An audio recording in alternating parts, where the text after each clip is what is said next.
This is the Annex, a sociology podcast. I'm Dan Morrison from the University of Alabama in Huntsville. Today we talk with Thomas DeGloma, an associate professor of sociology at Hunter College and the Graduate Center of the City University of New York. His most recent book is Anonymous, The Performance of Hidden Identities, just out in 2023 from the University of Chicago Press. DeGloma is author of Seeing the Light, The Social Logic of Personal Discovery, and has co-edited 2 volumes, Interpreting Contentious Memory, and the Oxford Handbook of Symbolic Interactionism. Tom specializes in the areas of culture, cognition, memory, symbolic interaction, and sociological theory. Our conversation was recorded on October 27th, 2023.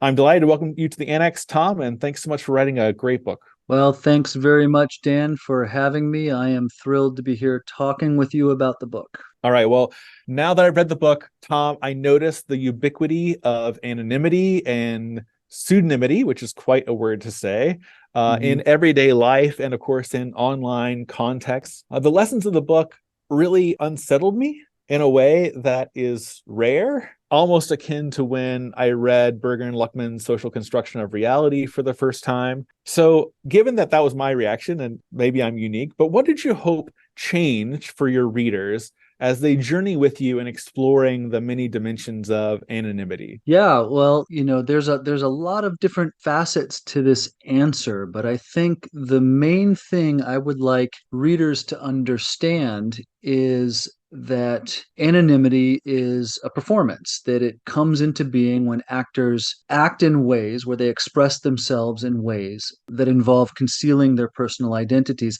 So in the book, I focus on those sociological principles, and I take the position that anonymity and pseudonymity, anonymity basically is acting with a concealed personal identity, and pseudonymity is doing the same thing, but using a very particular cover with a name or some sort of recognizable cover that you use that shields your personal identity. Anonymity and pseudonymity are always performances in which actors obscure their personal identities for particular audiences.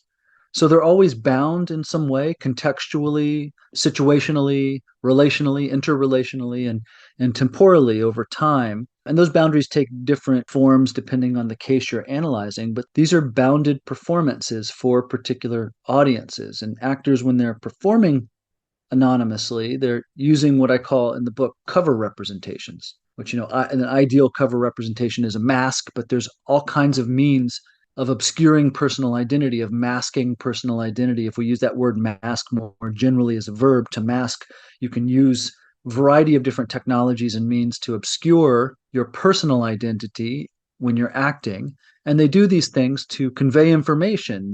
Their performances are culturally significant. They make meaning as they act anonymously, and these meanings are often fundamental to what they do. I can just use a couple of examples here of somewhat famous cases in the realm of art and literature. Perhaps the most famous, really a pseudonym, a pseudonymous artist in the world today. People often refer to him as anonymous, but he is pseudonymous. He uses a pseudonym, is Banksy. And one of the most famous authors in the world today is Elena Ferrante, again, another pseudonym.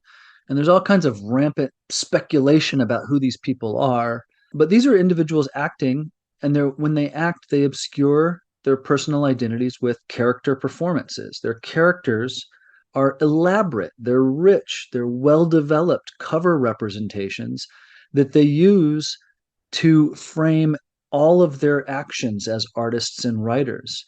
In the process, they're doing all kinds of stuff that build up their personas as characters, right? They're cultivating intrigue. We tend to think of authors and artists and social movement leaders and others who are trying not to be discovered as very much intent on hiding, and they often are intent on hiding who they are, but there are positive consequences to this, especially when you're trying to sell product or become well known in your anonymity. You cultivate intrigue, that mystery builds speculation, it builds an audience. They're creating reputations. As much as Elena Ferrante sort of scorns public recognition as an author and argues that it will taint her art with some sort of negativity and make it less pure, and seeks to sort of have this sort of purist connection to her literature, She has a huge following and a reputation as an author. It's just not under the name of whoever it is behind the cover. It's under the name of Elena Ferrante. And so they get this ego satisfaction. They just get it vicariously through the characters that they live, right? It's a vicarious ego aggrandizement, I call it, in these particular cases where these actors have these characters that they build up and that they act with, and they're benefiting from it tremendously. And also, an interesting thing to think about these particular cases, and again, I'm only drawing on them here to talk about why and how we can think of anonymity as a performance, is that they have segmented audiences. People often speak of Banksy, for example. Nobody knows who he is. Yeah, a lot of people know who he is. He has a whole team. I had to interact with some of this team online to get permission to use an image. And so I was emailing with somebody from the Banksy team. People know who Banksy is. And then the performance is actually cultivated by this performance team for an international audience. So there's a lot of people who do not have access to the information about the personal identity behind the character, but there are some people who do. And the work to segment that audience is another interesting dynamic of the performative character of anonymity that we miss when we debate whether or not it's pure or fallible. We debate these technological measures, which are interesting to a limited degree. We miss all of this rich social and interactive stuff that goes on when people act anonymously, when they put on these performances. On another level, in addition to that general point, that overarching point, as you know, Dan, I deal with a whole variety of different cases throughout the book, lots of very different cases, actually. And on some level, I'd like readers to come out with a richer understanding of those cases. Some of them I sort of flag and pass by very quickly as an example of the point I'm making, but others I delve into quite deeply in a condensed fashion, but deeply nonetheless. And I try to explore how anonymity takes form in particular contexts, situations, historical periods, scenarios. And I hope that readers are satisfied by that part of the book too. This, I guess, calls attention to my methodological approach, which I try to achieve a balance between a general sociological theory of anonymity and pseudonymity, but also at the same time, a deeper analysis of some particular cases that bring out the richness of these performances in different ways. And I hope that balance is satisfying to the readers. The Banksy example is really great because it does pull on this idea that these performances are obviously relational. It's a team effort in the case of Banksy. Obviously with Ferrante too, right? I mean, this person has to have some person that they talk to who is in the publishing world, or else their stuff doesn't get distributed. That's how it works. But I'm glad you bring up examples, because as you're saying, this is an extensive treatment of anonymity. It's full of concept. You examine generic forms that we use all the time in everyday speech, like someone, anyone, everyone. And I'm curious, how did you decide on the order of the chapters and what guided you in selecting your examples? I just want to mention a really evocative one that connects to some stuff I was reading earlier. Jonathan Eig has a new biography of King, for example. And so one of your great examples is the way that the FBI sent Dr. King at least one anonymous letter suggesting that he commits suicide, or how the Bureau seeded mistrust and conflict among social movement organizations during COINTELPRO. So these are both very important as examples and in shaping our nation's history, right? So, these cover identities can be used to really shape how movement leaders operate, how movements interact with each other, or sort of parts of movements interact with each other. I mean, the FBI made it seem like their letter was from an anonymous Black man, which is super interesting, who they chose to be their cover identity.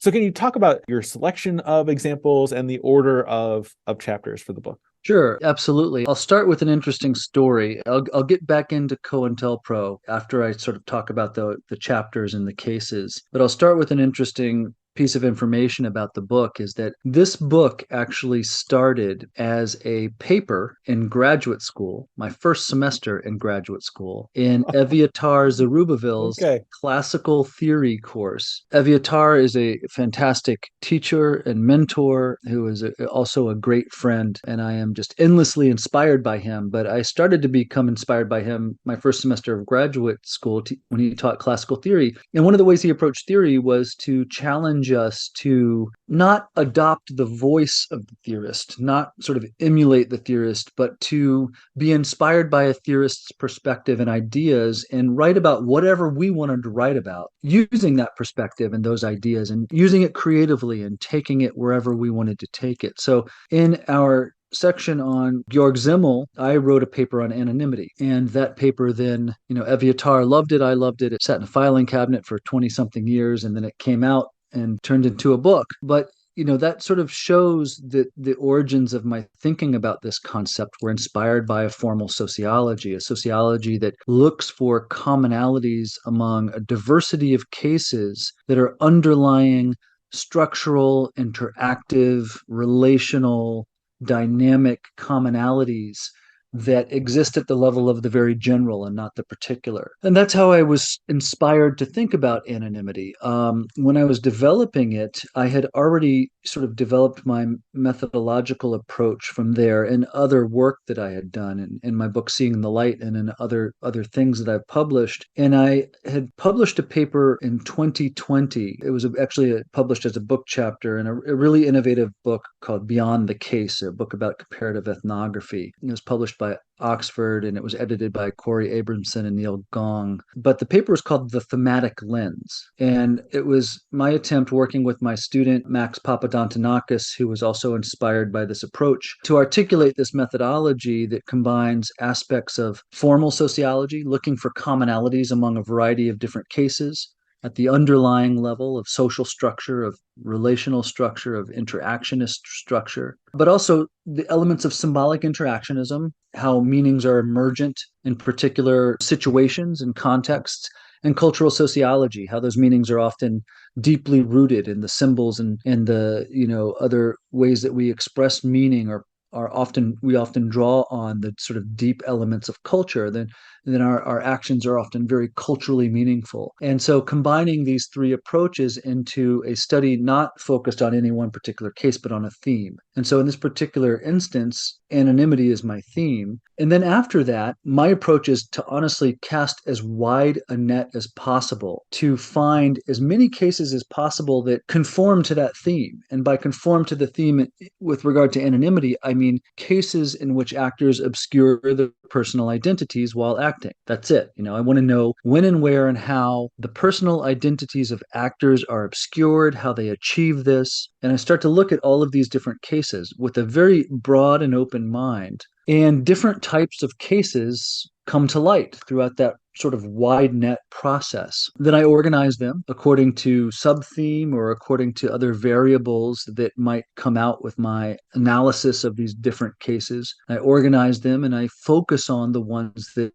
appear to be most interesting or illuminating to me. So the chapters: subversive anonymity, protective anonymity, the anonymity of social systems, the anonymity of types and categories. Those came together as the major sub-themes that struck me when gathering and analyzing cases from a lot of different situations across historical contexts, from micro interpersonal dynamics to macro institutional dynamics. A lot of different cases, gathering those cases over time, it became very clear to me that those social dimensions, again, protective, subversive, social institutions, social systems, and types and categories, those social dimensions struck me as the most fundamental. And so I started to organize my cases according to that structure. But it is very much a process of starting with the theme and then going after the cases. This type of thing will make a statistician's skin crawl because they don't think with that logic. And statistics is great. It's not my cup of tea. It's great for what it does. If you want to look for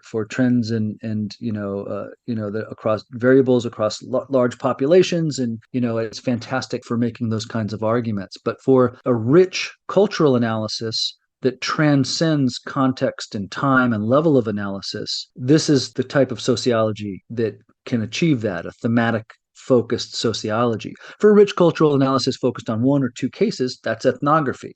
But for one that transcends many, many different cases and is inherently honed in on the theme, that's what I do. And that's what I do with the book. So the case of COINTELPRO comes up in the chapter on subversive anonymity. And for listeners who are unfamiliar, COINTELPRO is the term used to describe the American Federal Bureau of Investigation, the FBI's counterintelligence program. So counterintelligence program, COINTELPRO.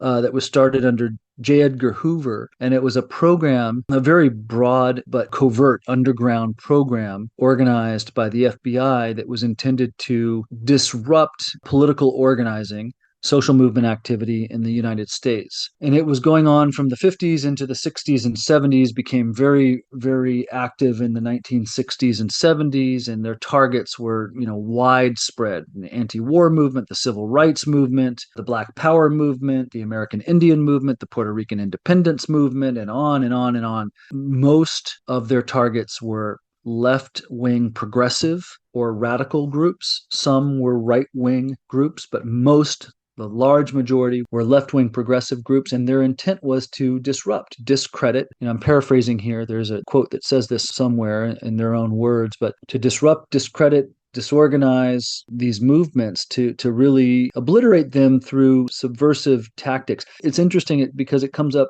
in the chapter on subversive anonymity, where I'm looking at the ways that social movements use anonymity. Social movements that mask themselves use anonymity to achieve their objectives. But this FBI program is the subversion of subversive activity. And the FBI used anonymity quite frequently in circulating anonymous leaflets, writing anonymous letters, acting anonymously in various ways to promote division among social movement activists, especially when targeting or trying to discredit social movement leaders. So the letter to Dr. King is interesting because of who he is and what a historically monumental figure he is in the civil rights movement and in American history. But it wasn't uncommon for them to do these things with all kinds of activists. And the letter written to him, you're absolutely right, it was intended to appear as if it was coming from an activist that was somehow connected to his inner circle, but somebody who was remaining anonymous. The letter was not signed, and it threatened King with exposing information on him, and said, I have information. We know that you're immoral. We know this. We know that. And it was urging King to commit suicide as a way of avoiding a humiliation that was threatened. And whether or not the intent of the letter was actually to get King to commit suicide is debatable. The FBI probably likely didn't think that one letter was going to lead to that outcome. The way that I read COINTELPRO is in part inspired by my analysis of all of the documents, but also my experience as an activist who dealt with this in the 90s at Rutgers University, who dealt with the FBI tactics directly. Their intent is never really directly what it appears to be. The real intent of that letter, and this gets back to the question of anonymity, was to sow dispute, sow disruption, create chaos, to foster speculation and paranoia. So, the target reads the letter. If the target doesn't commit suicide, which is unlikely for someone to do from an anonymous letter, they're like, oh, this is never going to work. It's never going to happen, this is going to have its intended outcome. But they start saying, who do we think wrote this letter, right? Who could it be? Right. Maybe it's so-and-so. I bet it's so-and-so. And the activist and the confidant sit down and they try to figure it out. At least that's what the FBI hopes. Some more savvy activists don't fall for this, but they start to feel like they can't trust other groups, or they can't trust certain people that they believe possibly could have written the letter, that they have to up their own protective measures, that they can't say things publicly anymore, that they can't have meetings with certain people present. It shapes behavior around paranoia. It cultivates paranoia, and it cultivates a sense of instability. And these feelings that come from being attacked anonymously end up doing things to social movement activists on a sort of social psychological level that change the dynamics of the movement. At least that's what the intent is. So if it appears that the intent is for suicide, it's actually to sow disruption and disorganize by any means necessary. Another case that I write about in there was the anonymous flyer that they circulated with regard to the MOBI, the Mobilization to End the War in Vietnam Coalition. And it was a goose in mid-flight raping another goose. and it said "Fly United?" ? And then it said balls, and it was very weird, but it looks like it comes from some activist, trying to make a point, and it says, and it's critical of the leadership of the Socialist Workers' Party and the Moby Coalition. So again, on the surface, it seems like the point is to criticize the Socialist Workers' Party. But in effect, what counterintelligence work seeks to do is foster that speculation. Everybody is supposed to see that, and everybody's supposed to say, who the hell did this? Oh, I bet you it was so and so. No, it couldn't have been them. It has to be so and so. And so the meetings become a little bit more tense. People's eyes start to wander around the room to think, who could have published this? So and so is denying it, but they're lying, right? And so the mind starts to spin and the focus shifts to, the saboteur among our ranks. Mm-hmm. And so that's really what the intent is there, is to create a cultural and political environment internal to the movement and the movement's relationship with other movements that leads to disunity and disruption. And they use anonymity to accomplish that, because anonymity is on one level inherently about mystery. It's inherently about discovery. It's inherently about speculation and wonder. But they use that to accomplish their counterintelligence program objectives. This is amazing stuff to learn. I mean, I don't know about you, but COINTELPRO wasn't covered in high school civics, at least no. not where I'm from. You mentioned your experience in movements at Rutgers. I think if you want to say more about that experience. When I was an undergraduate at Rutgers, I was very committed to activism and organizing, and I was a part of this really wonderful, brilliant activist and community. And we had put a lot of work in with other groups to sort of form alliances among us, working with groups that are rooted in a variety of different communities. Black identified organizations, Latino Student Council, lesbian, gay, bisexual groups, and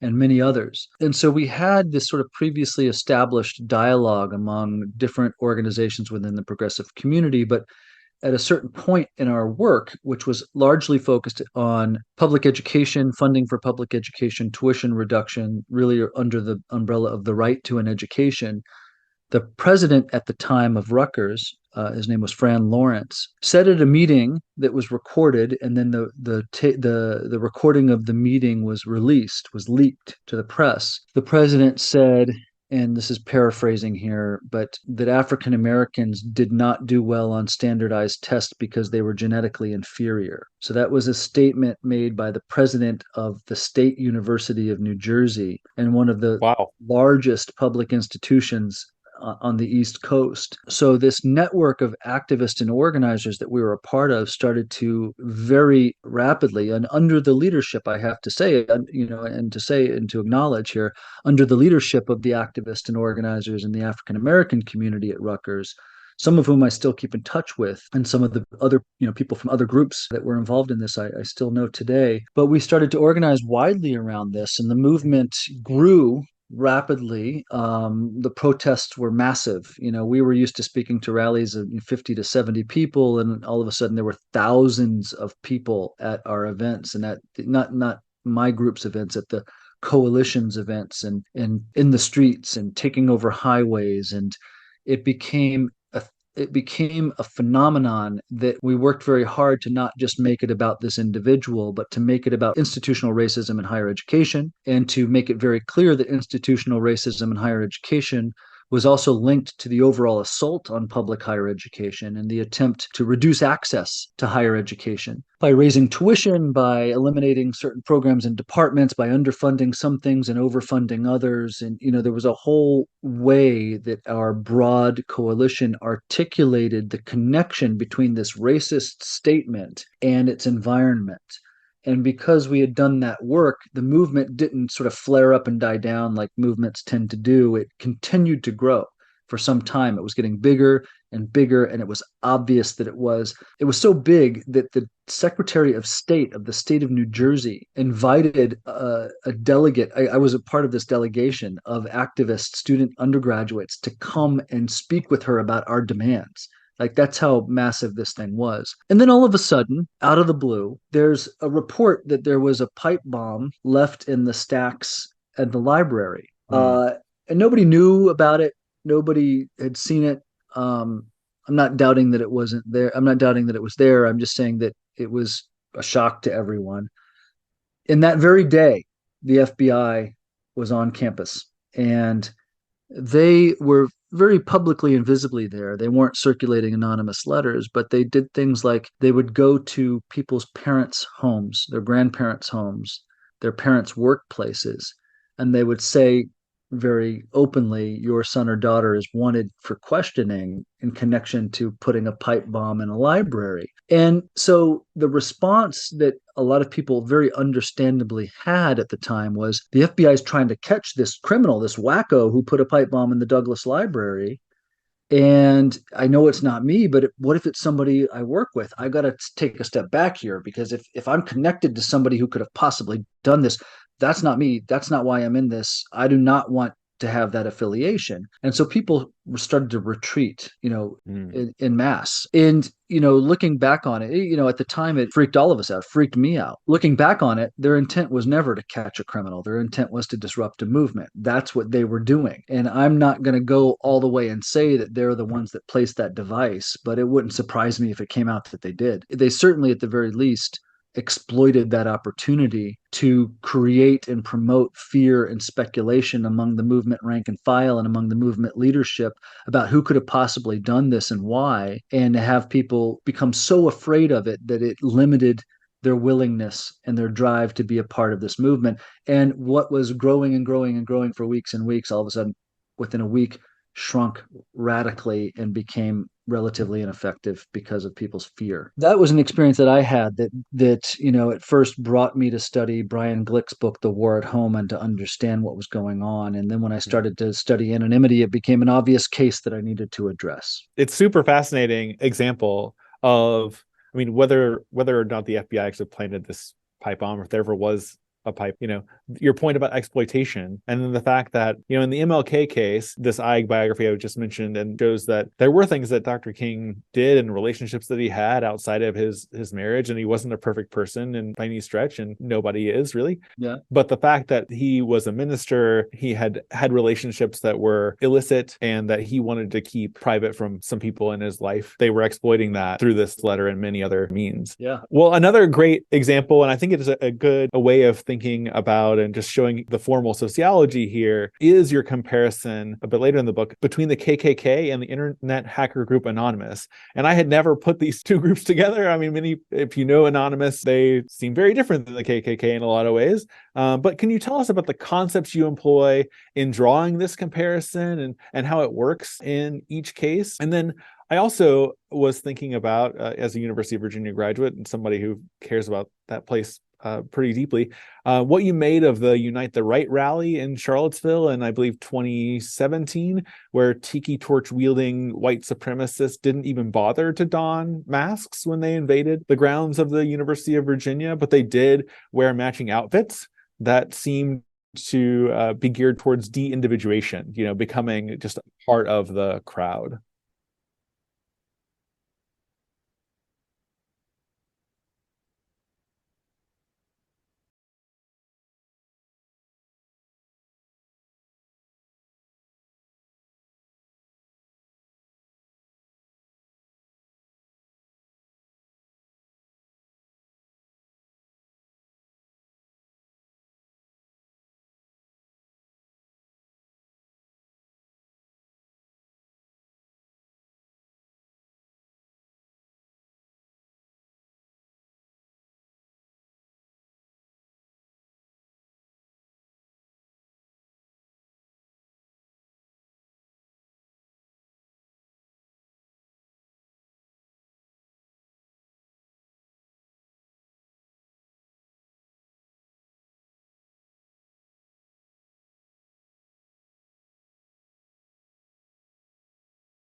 Yeah.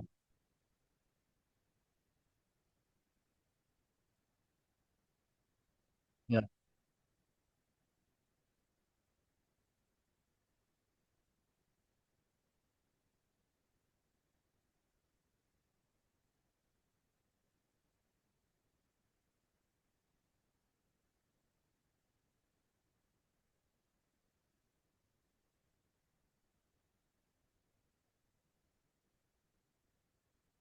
Yeah,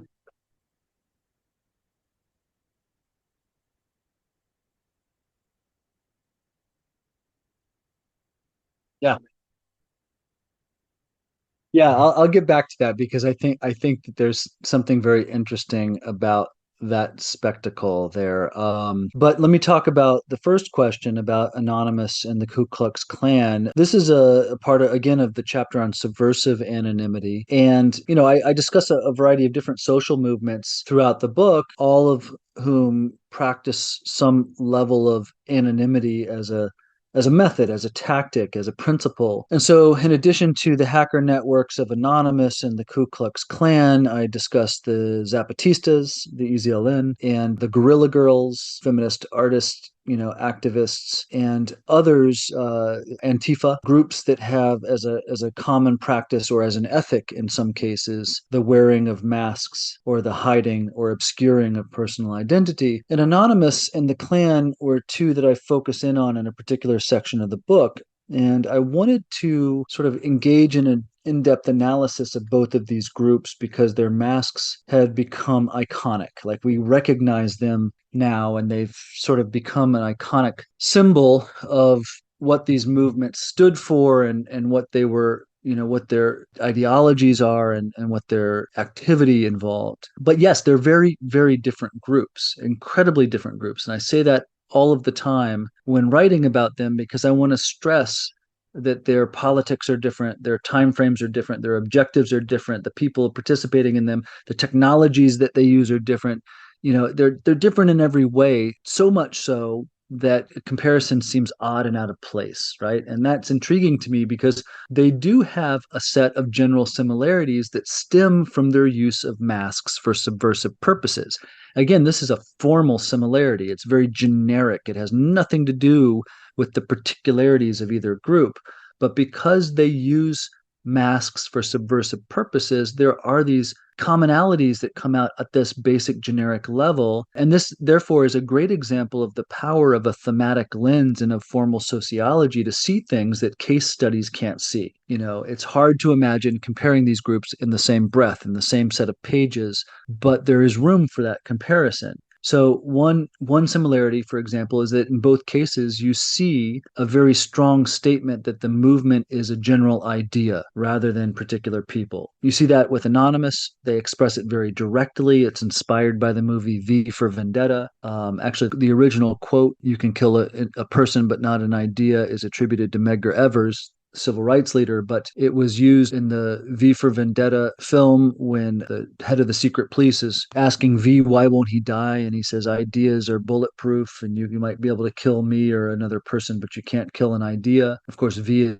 is an anonymous, really a pseudonymous person hiding behind a mask, covering his personal identity with a mask, which is a symbol that's adopted by Anonymous and other individuals on the left in the world today. And you see it also, this notion that the movement is a general idea in the notion of the Ku Klux Klan as an invisible empire, and in this notion that there are these immutable principles of the Ku Klux Klan that will never die. And the Klan articulated that in their literature and in a variety of different ways that I show in the book. There's also another interesting similarity that they both have origins in trickery and a dark comedic frame, which connects this to a sort of Bakhtinian analysis of carnival. That point might seem more obvious with regard to Anonymous, a group that emerged from hacker networks in 4chan, where the idea of humiliating somebody or exposing a target that is deemed legitimate creates this sense of satisfaction that's often expressed by the term lulz, L-U-L-Z or LOL. Did it for the lulz, or you expose somebody. There's this notion of trickery and dark comedy that underlies that form of activism and spurred the emergence, or was very common in the emergence of that form of a political network. But what is less known, and I think what comes out very clearly in the work of Elaine France Parsons and others, is that the original iteration of the Ku Klux Klan in the Reconstruction era, decades before the white hood and robes that we know today when we think of the Ku Klux Klan, were a part of that movement. The Klan started as a lot of ex-Confederate soldiers and other Southerners dressing up in outfits that often involved Confederate memorabilia or old uniforms, sometimes women's clothing, sometimes the masks and the other costume features of carnival. And they would carnivalize these costumes and show up in front of somebody's home or in the middle of a small community at midnight and build a massive bonfire and play music where they would ridicule through music freed Black Americans or Northerners who had relocated to the South. And they would do these skits in front of the fire where they would pretend to be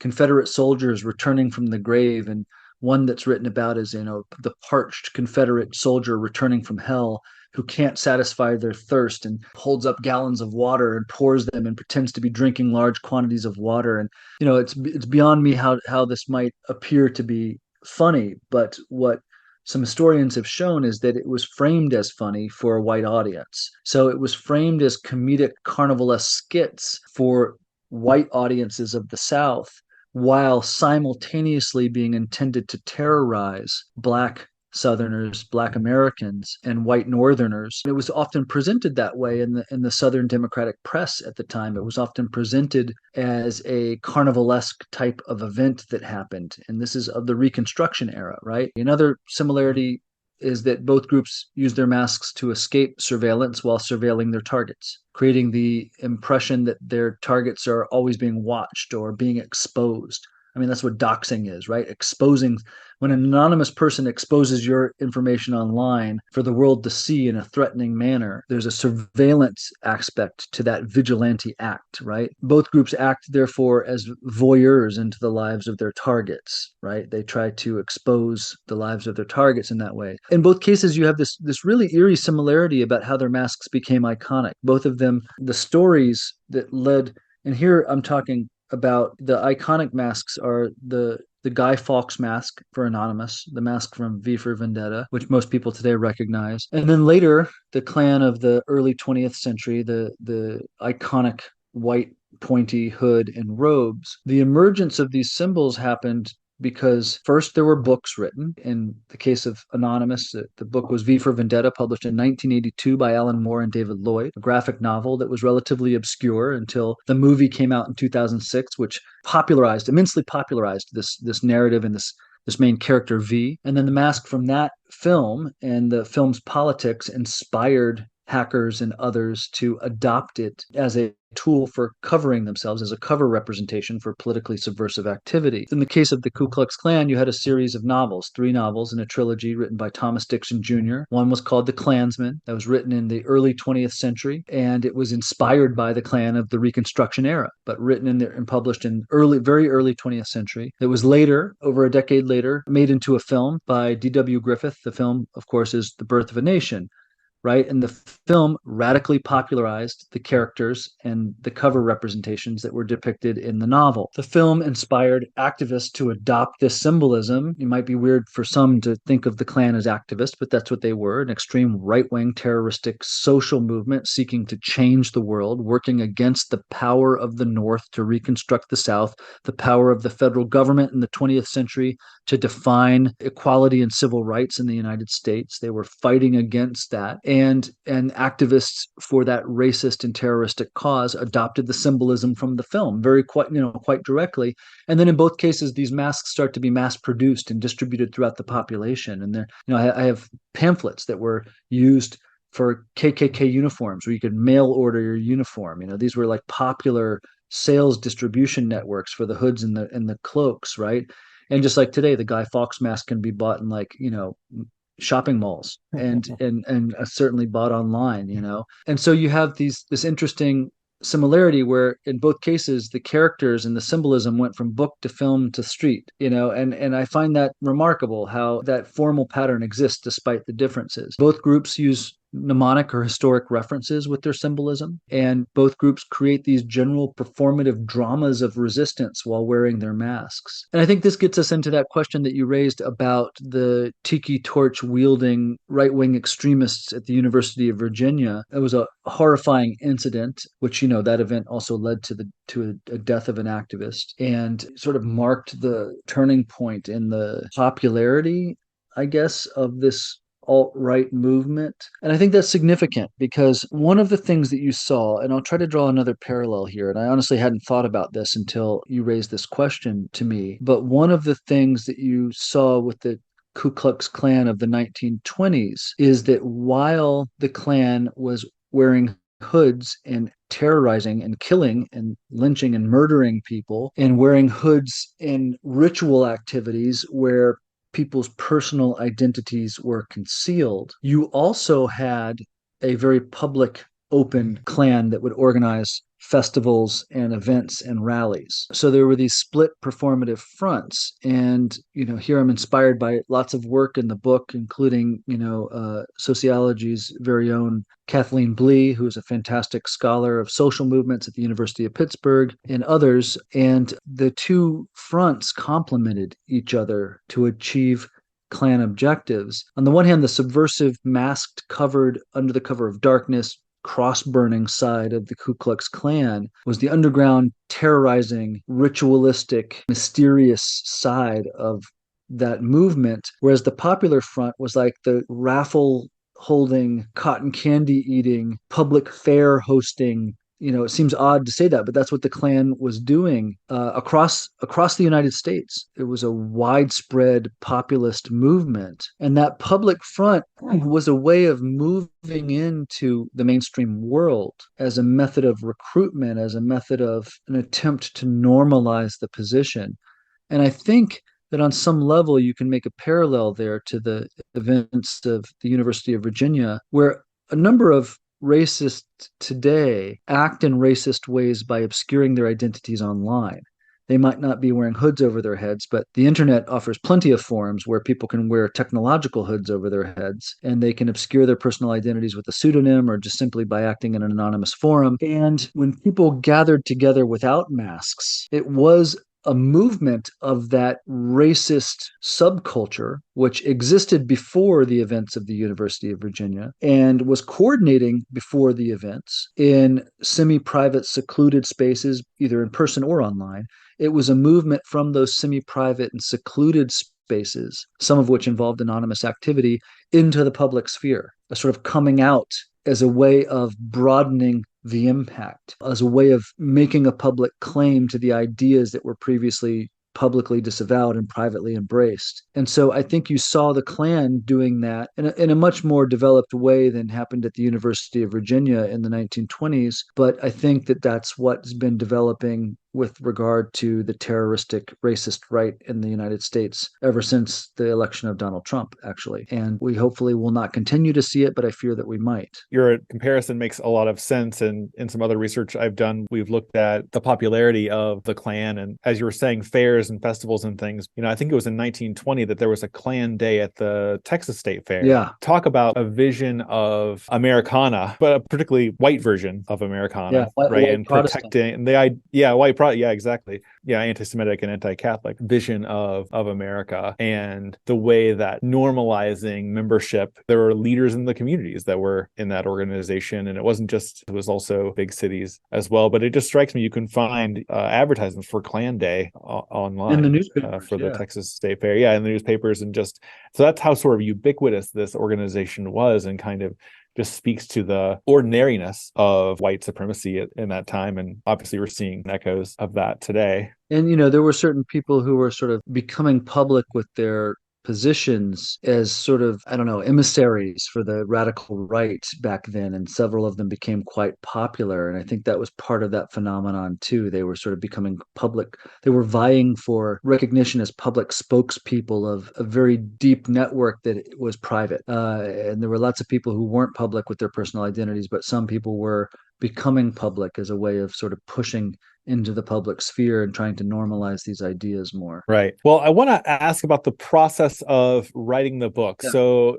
tell us about that. What did you expect? How did it turn out? Yeah. So the process of writing the book, and I want to say this particularly for the benefit of some of the more junior scholars out there, graduate students writing dissertations, assistant professors writing first books, is, it was hard. It was a struggle. It would be very, I don't know, possibly opportunistic of me to come out here and say, oh, it was a pleasure.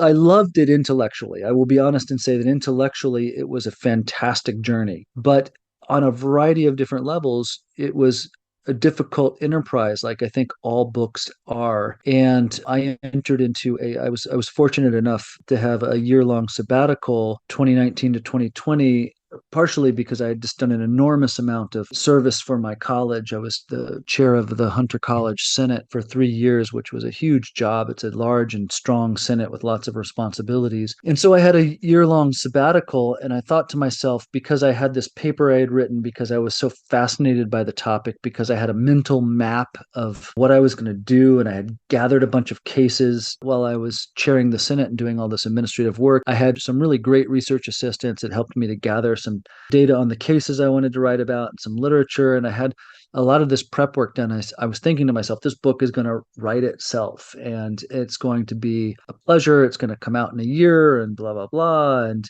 so one of the things that happened in the middle of my sabbatical is the pandemic hit. And then I had my whole family home 24/7. It's funny. I used to half jokingly say that my life didn't change so much because I was like a reclusive scholar sitting at home and working all day anyway. But the main way that it changed is that the rest of my family was now home, including a 3-year-old. And so there was that. And that was tough on all of us. And that was, tough on some people much more so than it was on me. I have to be clear about. But it was also hard and anxiety provoking because as I was making progress on the book, the project was growing. So I would make some progress in the work that I wanted to do, but part of the benefit of the progress every time was that the project expanded in my mind. Every time I started to gain by analyzing something and understanding something on a deeper level, it became apparent to me that 3 other doors needed to open, that I needed to do 3 or 4 or 5 other things, right? And it's interesting. What have we talked about today? We talked about Anonymous. We talked about the Ku Klux Klan. We've talked about COINTELPRO. We talked about Banksy. We talked about Elena Ferrante.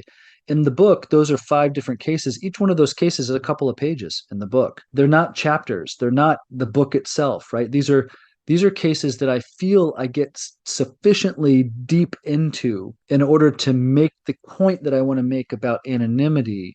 But it was narrowed down to a few pages per case.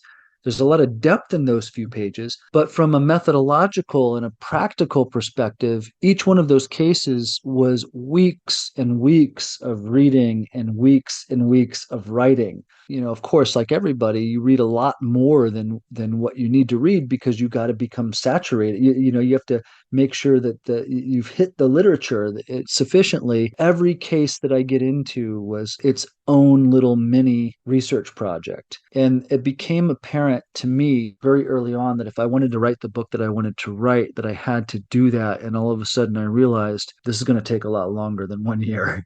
And so, unfortunately, I didn't have the presence of mind, which I should have had, to just accept that. I think I'm in a better state to do that now. I'm kind of sick of stressing out about this stuff. But at the time, possibly exacerbated by the pandemic and other matters, and the feeling like I had lost some publishing time doing that administrative work, it started to weigh on me. And so part of the experience, as intellectually rewarding as it continued to be, at every step it was intellectually rewarding, it was also very stressful and anxiety provoking because it was growing in ways that I didn't predict. And I felt like I was losing a little bit of control over that part of the process. Everything worked out, and I'm very, very happy with the final product. But I just want to be honest about the process because I think it's not uncommon for people to experience that in academic work, and it's rarely talked about. Often advisors act as if their graduate students should just pump their dissertations out, or there's stress involved. There are unforeseen turns in the road. There are life circumstances, and all that was as much a reality for this book as it was for other projects. But the other side of it is that I got to read a lot. I got to get into a lot of different literatures that I would have otherwise never delved into. And I became really fascinated by a number of scholars out there that inspire me. Like I remember I was looking at, I dedicated a whole standing bookshelf to books that I was reading for this project, and I would keep them organized and stacked high according to different chapters and different sections. And one day I was looking through that bookshelf, and it occurred to me that if I was explaining, if I was walking through that bookshelf with somebody else, every book would be a book that I would say, this is a book that you have to read, right? Because there were so many inspirational colleagues that we have that have written amazing work on stuff.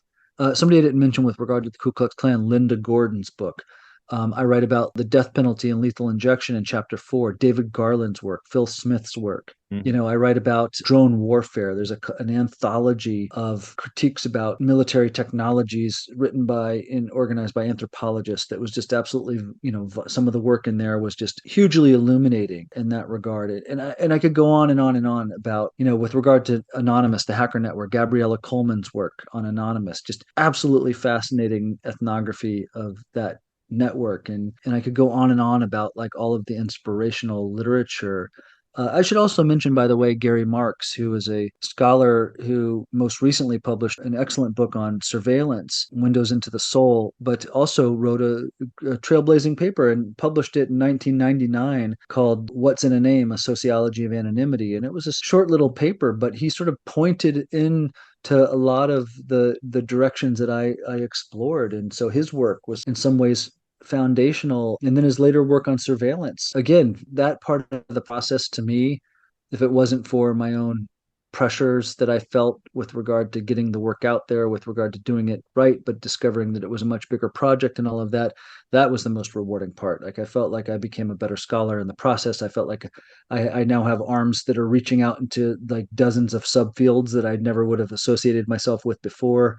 All of that made me feel like a more mature scholar at the end. Well, I'm glad you shared that with us because it is an issue that a lot of us face in terms of finding the boundary for our work and sort of deciding what's in and what's out in terms of even the scope of our questions sometimes. But I will say these sections that you're talking about where you condense a lot of information or, use an example for just a few pages, the main text of the book, for those who don't know, clocks in at 178 pages, which means that DeGloma has been incredibly concise in the examples and making the points at the depth that they deserve. Right? At least that's my take. I appreciate that On the book, because I walked away with it being much more informed about these cases, even things that I had heard about but hadn't really had the time or ability to investigate. So the book's recommended for a variety of reasons. Thank you. Appreciate that.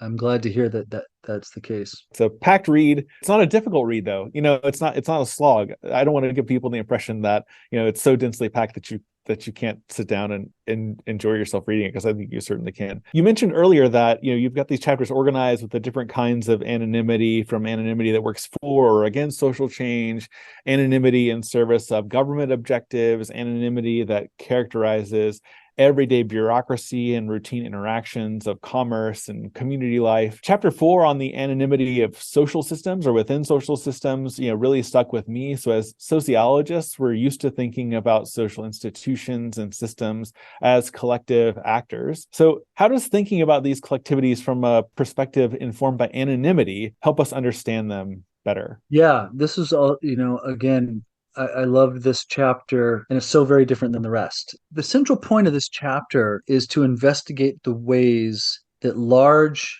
or technologically complex social systems mask the personal identities of the actors behind them. And this can occur at a number of different levels. But the idea here is that when we perceive institutions and social systems to act, which we do, we talk as if, we often speak as if banks or states or corporations or social movements are the actors behind certain actions. It liquidates the personal responsibility of the individuals whose personal identities are hidden. It liquidates their responsibility and their accountability, creating a framework where they can do and often are prompted to do things that they would not otherwise do if their personal identities were more exposed and more attached to their actions. And language here is key. We often speak as if these institutions and systems have agency. So let me refer briefly to a couple of the cases. There are five main cases in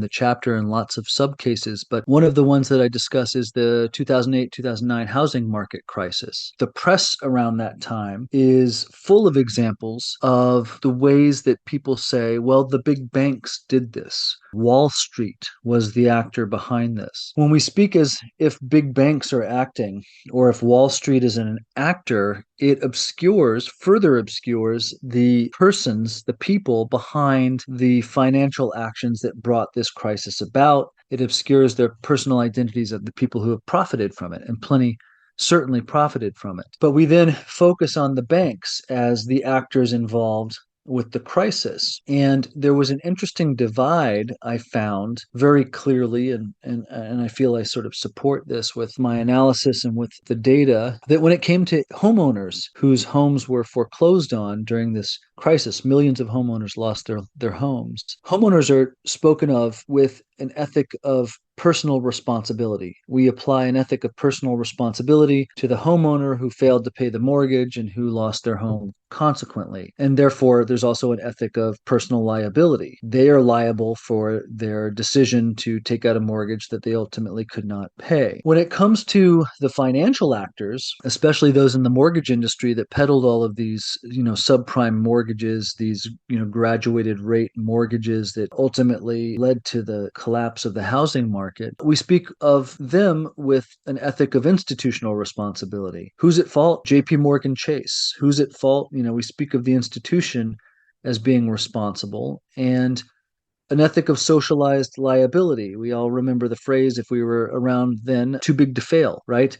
The liability is shared by the society. The liability is shared by the taxpayer. So whereas homeowners, personal responsibility, personal liability, with financial actors, it's institutional responsibility and socialized liability. There's a contradiction there in the ways that we think about the responsibility and accountability of the actors involved, and the anonymity afforded by social systems feeds into that. The press around the time also kind of illustrates that, you have these profiles of homeowners who lost their homes, and these homeowners would be named in these stories that have, personal names would be out there, and they lost their home and this is how it happened, and tell these stories which are heartbreaking in many ways. But the persons that they would be up against would not be persons at all. It would be Bank of America or some other financial institution. So it creates a contradiction in the ways that we perceive responsibility, agency, and the ways that we hold accountability on a social level. We can also look at very different cases. One that I examined that is disturbing on an entirely different ethical level and political level is the case of the evolving technologies of war, and in particular, the technologies of distant killing. The case can be made that for centuries, soldiers at war were anonymized because they were part of a collective front, a military that was represented by the symbols of a nation or symbols of a religion, whatever it might be. And that collective front sort of anonymizes the soldiers who become blended into this collective, right? But it's still the case that for many centuries, soldiers were physically confronting each other on battlefields, if not with handheld weapons, with guns that did not have any degree of accuracy beyond a limited range, so that, that's the Civil War, saying that we hear sometimes, don't fire until you see the whites of their eyes. It was a very close quartered type of violence and killing, which even if individuals are not named to one another, it personalizes it in a certain way because you see the effect of your killing, your work, you see the suffering, you see the death if you're on the battlefield. With the evolution of distance killing technologies, really starting with long range guns, but evolving rapidly throughout the 20th century to include the dropping of artillery or the launching of artillery from some distance, the dropping of bombs, including atomic bombs from airplanes, and then most recently with the technologies of drone warfare, the distance between those who do the killing and those who are killed increases radically to the point where, and I take a fairly close look at drone warfare, it depersonalizes the entire act of killing. It makes it anonymous on a whole different level. So the person being killed is anonymized and appears as an avatar on a computer screen to the operators of the drone. but even more so, the operator of the drone is completely anonymous to the person being killed and to the community of the people who are targeted. So that sometimes the drone isn't even seen or heard before the strike. So the explosion of the Hellfire missile and the knowledge of the drone becomes the front of violence for the victims.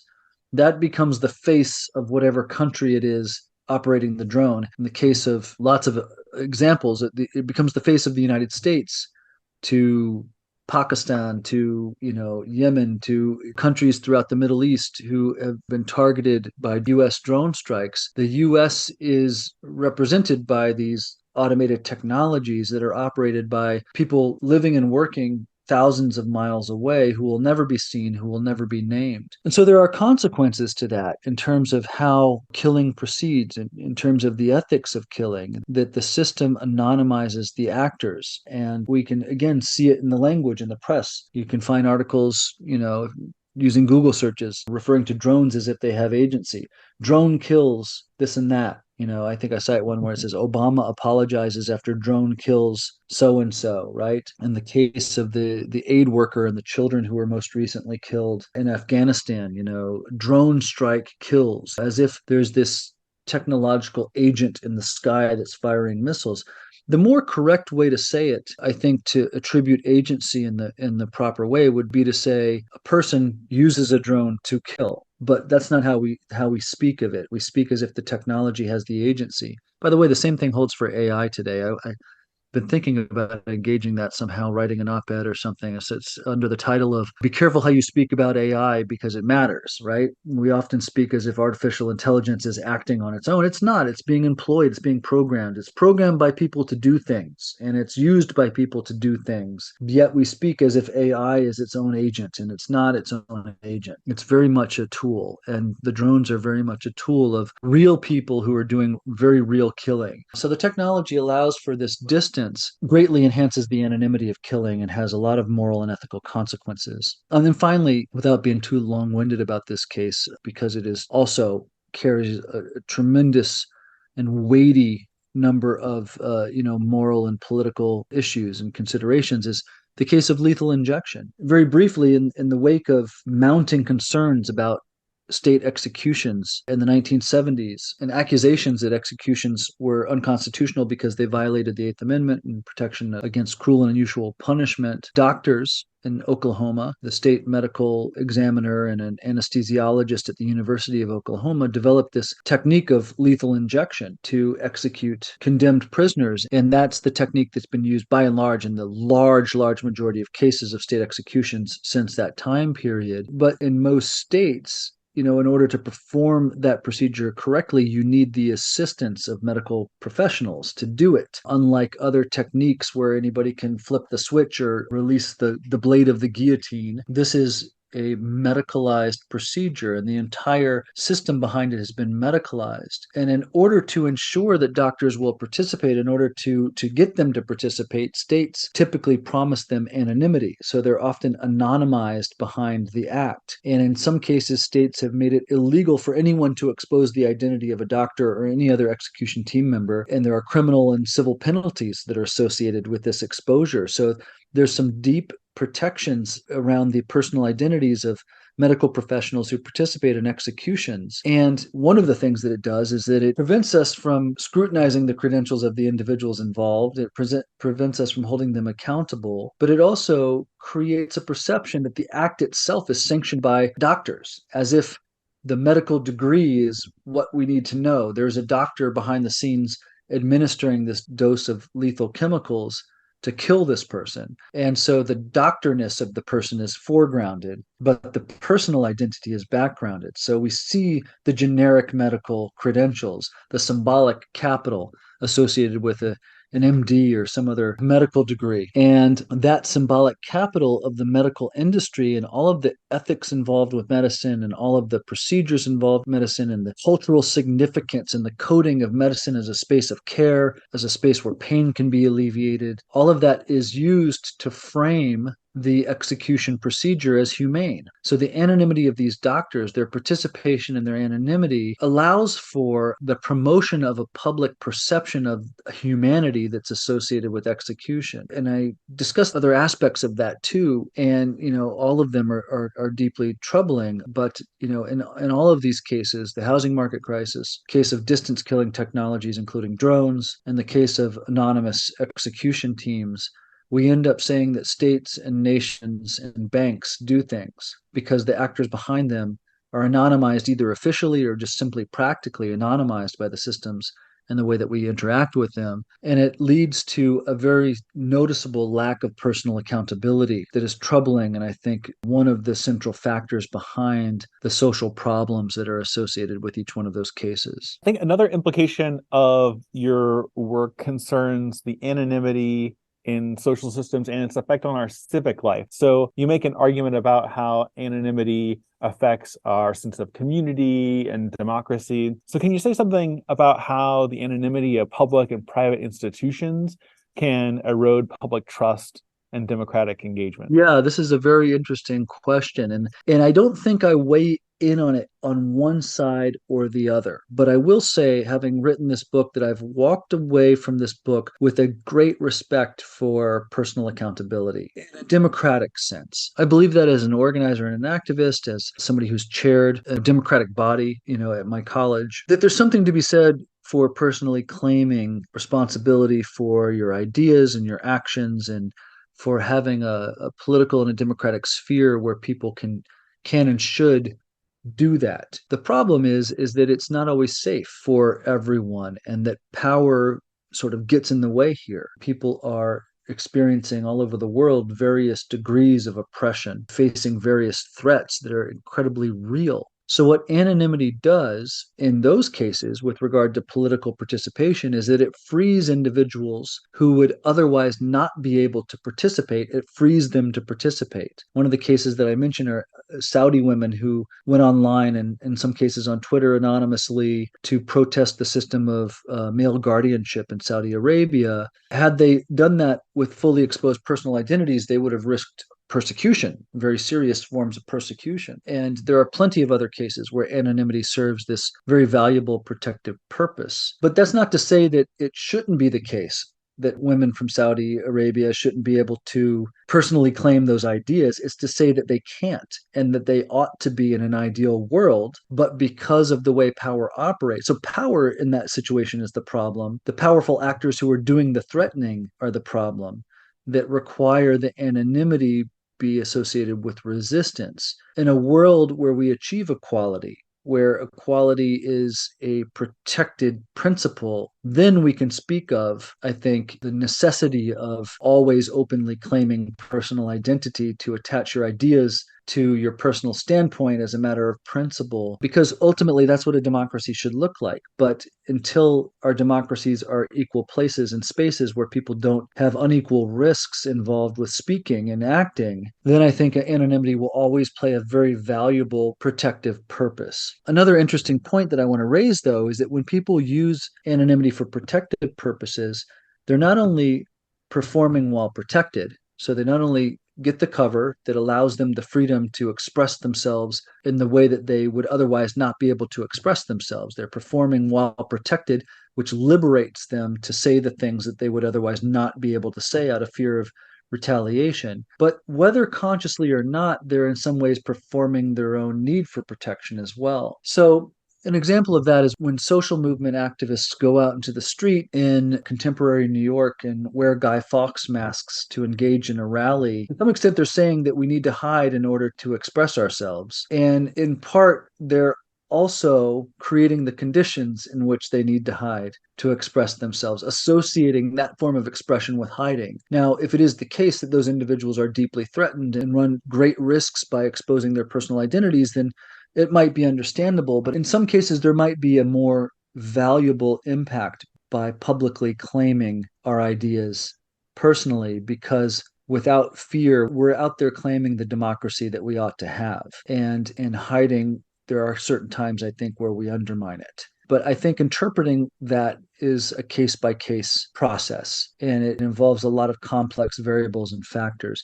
So the point here is that anonymity is both protective and subversive all of the time. And in some cases, it can provide a valuable freedom that's necessary to effect positive change. But in other cases, it can provide a cover that allows for the circulation of harmful ideas or the promotion of the notion that freedom of speech should be a hidden phenomenon. And it can actually erode democracy in the process. So the last chapter of the book is titled The Contradictions of Our Hidden Identities, because I don't see any clear answers one way or the other here. I see it being a very complicated matter that needs to be dissected on a case by case basis in order to understand fully. And every time anonymity offers protection to somebody who needs protection to speak and their ideas are serving a progressive cause, it offers protection to people who are expressing hateful ideas too. Every time the subversion of a norm is done so in a way to make society more egalitarian, the subversion of norms might be done so to make society more unequal. So anonymity in and of itself is neither good nor bad, but how people use it, like just like any other technology, how people use it, I think, is the matter. And that's why it's a very valuable topic for sociology, and in particular for sociologists who are concerned with getting to the roots of the cases that they study. Answer here makes me think about the power of public stances and coming out day, for example. So the very public declaration of a minoritized sexual identification is often seen as both an empowering moment, and part of that empowerment is rejecting the stigma that comes from having been hidden or having hidden oneself, that aspect of one's identity. Tom, I think we could talk a lot more about all of this, but I want to turn to something that's related to what you said earlier about forms of oppression and who gets to speak and threats to public engagement for our maybe less on the light side banter segment of our conversation as we're moving towards a close. But what are your thoughts, as someone who's studied anonymity and people's public performances of anonymity or pseudonymity in our current context, where it seems like academics who study racism, white supremacy, trans folks, people who have those identities themselves are being identified? You mentioned doxing, targeting of various kinds. What are your thoughts? Yeah, so the phenomenon is that largely aided with digital technologies and social media, repressive actors, typically among the right, are targeting faculty and attempting to harass them for their ideas or their identities or their scholarship, whatever the case might be, and sort of publicly shame or threaten them into silence. I think it's horrifying. I think it's an attack on the fundamental character of our institutions of higher education. The right wing has always hated higher education because it is one of the most progressive and democratic institutions that we have, and it always has been. It's always been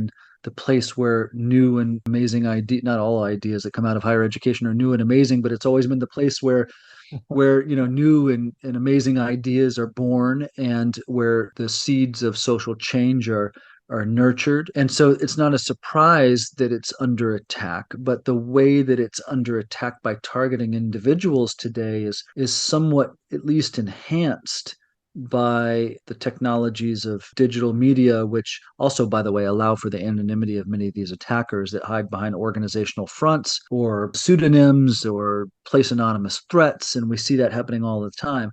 What do I think needs to happen for it? I think that publicly, as an institution, we all need to come out against it. We all need to support the colleagues who are targeted and attacked. It needs to be a coordinated defiance of shame, defiance of silence, and a mutual support of the type of open, free communication of ideas, of academic freedom, of free speech, of debate and dialogue that are the cornerstone principles for our colleges and universities. We need to become as deeply and openly committed to those principles, more so than we ever have been, in defiance of these attempts to silence our colleagues. I've seen it at my own institution, and I've seen it in ways where a colleague is attacked and nobody comes to their support, and people act like it's not them. And I think it needs to be an open and public form of support every time this happens, because it is an attack on the institutional principles targeted towards an individual, which can be totally horrifying for that individual, by the way. And we need to support them on that level as human beings in support of somebody else who's being unfairly targeted and harassed. Certainly, we need to support them. But we need to support them also with the understanding that this is an attack on scholarship and the principles of higher education and the institution of higher education. And that the reason that it happens is because the ideas are strong and that they're sound. And just like activists who are faced with threats from COINTELPRO, it would be a mistake to retreat out of the fear that's understandably caused by this form of harassment. It would be a mistake to retreat from that because the objective is retreat. The objective of the attacker is to get you to retreat. Instead, the tools of the spotlight and the tools of collective support and always falling back on the principles that we hold dear in academia, that will cause it to become insignificant, and that will expose it to be the paper tiger that it is. And so, that's where I stand. And if anything, your question serves as a reminder to me to double down on those principles whenever I hear of something happening like this, because it's absolutely vital. And in general, let me say also, Dan, that I think there's no better time than the present to understand that we need to cultivate a positive culture of higher education when faced with all of the threats that we have in the world, but especially any attack on higher education, which those attacks are taking a variety of different forms. We need to understand that the institutions that we have are our greatest strengths and start to use them to create the world we want to see. Part of that involves defending our colleagues when they're attacked, but part of that involves acting proactively to really build the world the way that we want to see it built. Well, that was a beautiful response, Tom. And I think I don't have much more to add. Thanks so much, Tom, for your time and for writing this really engaging and excellent book on the performance of hidden identities, as the subtitle says. Thank you. You've been listening to the